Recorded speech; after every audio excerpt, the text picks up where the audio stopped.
ازم و فرو دلها گریه کرد. شبی مغریبه خاموشی آورد.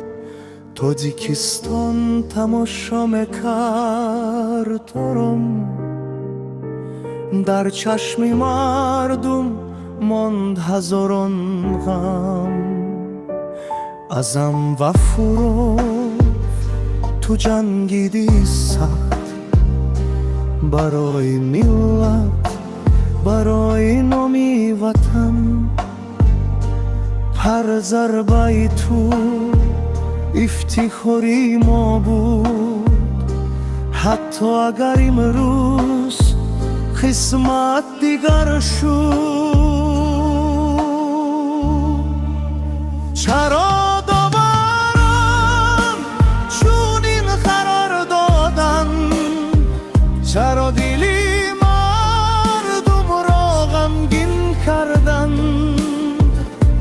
ما میدانم تو مغلوب نشدی، تو در دلی تاجیک همشه قهرمانی.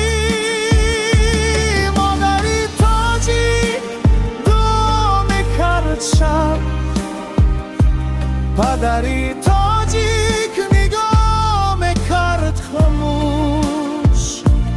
نامی تو میماند در هر کوچه. ازم غفور فرزندی تاجیک،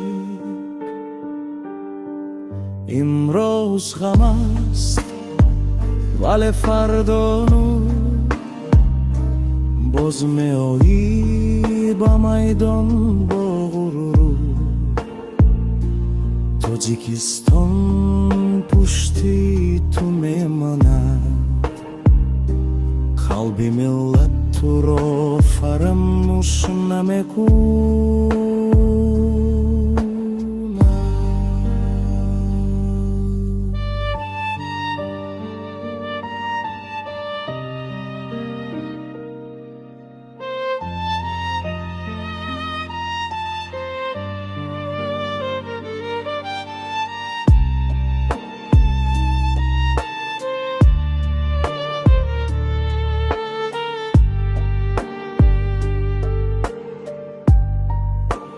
چرا داورم چونین قرار دادن؟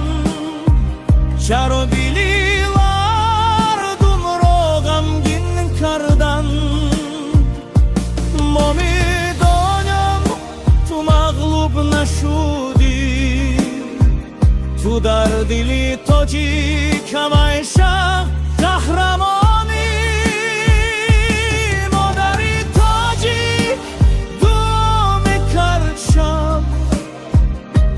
پدری تاجیک نگاه میکرد خاموش. نامی تو میماند در هر کوچه.